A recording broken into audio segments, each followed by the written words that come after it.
चलिए बच्चों, अब देखते हैं कविता सरोज स्मृति का सार। कवि निराला की बेटी का नाम सरोज है, जिसकी असामयिक मृत्यु हो गई थी। असामयिक मतलब बिना समय के, किसी कारणवश मृत्यु हो जाना।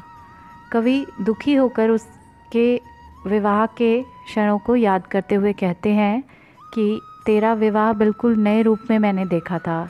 तुझ पर कलश का शुभ जल गिराया जा रहा था। तू उस समय मुझे देखते हुई मंद मंद मुस्कुरा रही थी।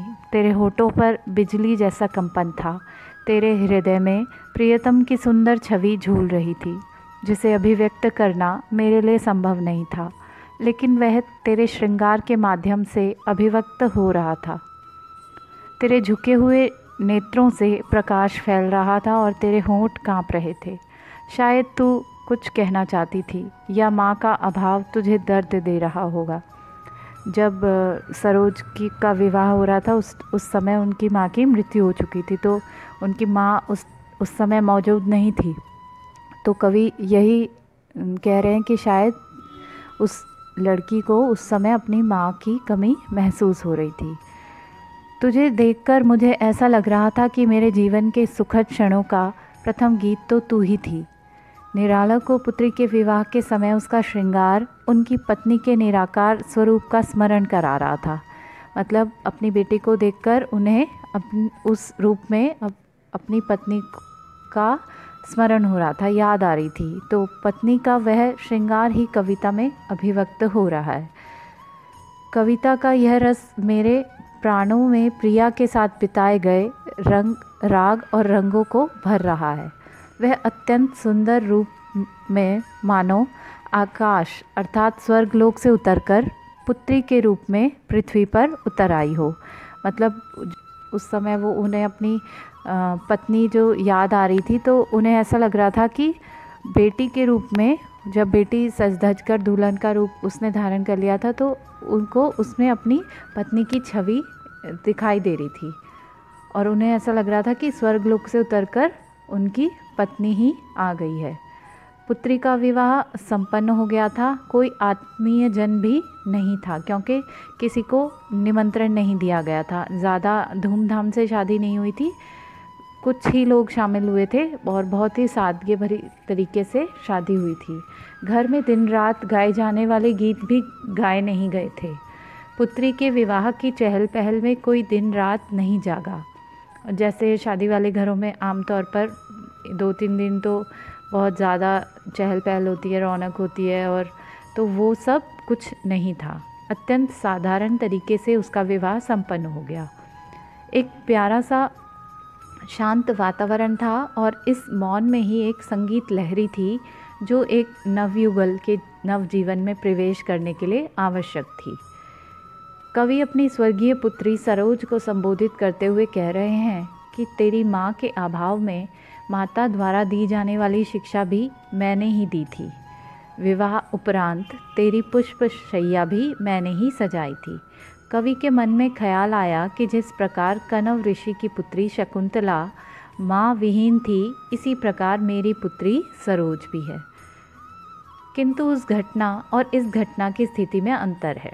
शकुंतला की माता उसे स्वयं छोड़कर गई थी, किंतु सरोज की माँ को असमय ही मृत्यु ने अपने आगोश में ले लिया था।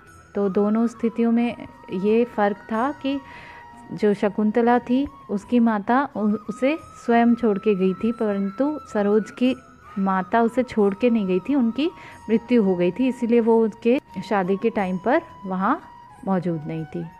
विवाह के कुछ दिन बाद ही तू खुशी के साथ नानी की प्रेममयी गोद पाने के लिए ननिहाल चली गई थी। वहाँ पर मामा मामी ने तुझ पर प्यार रूपी जल की अपार वर्षा की थी। तेरे ननिहाल वाले हमेशा तेरे सुख दुख में निहित रहे। क्योंकि लड़की की माँ बचपन में ही गुजर चुकी थी, जब वो छोटी थी, तो उसका अधिकतर समय जो था वो अपने ननिहाल में ही बीता था। तो उसको अपने नानी से और अपने मामा मामी से बहुत घनिष्ठता थी। तो वो शादी के बाद भी वहाँ कुछ समय के लिए रहने चली गई थी। तो वहाँ वो हमेशा तेरे हित साधन में लगे रहे। कौन? जो उसके नाना नानी और उसके मामा मामी थे। तू वहीं कली के रूप में खिली, स्नेह से वहाँ पली, वहीं की लता बनी और अंतिम समय में तूने मृत्यु का वरण भी वहीं किया था। कवि निराला भावुक होकर कहते हैं कि हे पुत्री, तू मेरे जैसे भाग्यहीन पिता का एकमात्र सहारा थी। दुख मेरे जीवन की कथा रही है, जिसे मैंने अब तक किसी से नहीं कहा। उसे अब आज क्या कहूँ।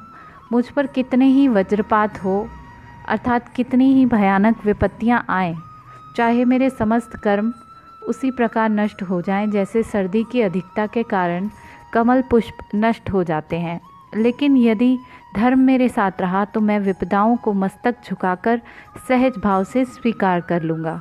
मैं अपने रास्ते से नहीं हटूँगा। अंत में कवि कहता है कि बेटी, मैं अपने बीते हुए समस्त शुभ कर्मों को तुझे अर्पित करते हुए तेरा तर्पण करता हूँ। तर्पण अर्थात मृत्यु हो जाती है जिनकी, तो उनके आत्मा की शांति के लिए जो पूजा की जाती है उसे तर्पण कहते हैं। तो वो कवि यहाँ कह रहे हैं कि अपने पूरे जीवन में उन्होंने जितने भी अच्छे कर्म किए हैं वो उनको अपनी बेटी को अर्पित करते हैं, करते हुए कह रहे हैं कि मैं आज तेरा तर्पण करता हूँ, अर्थात मैं प्रभु से प्रार्थना करता हूँ कि मेरे द्वारा किए गए शुभ कर्मों का फल भी तुझे मिल जाए।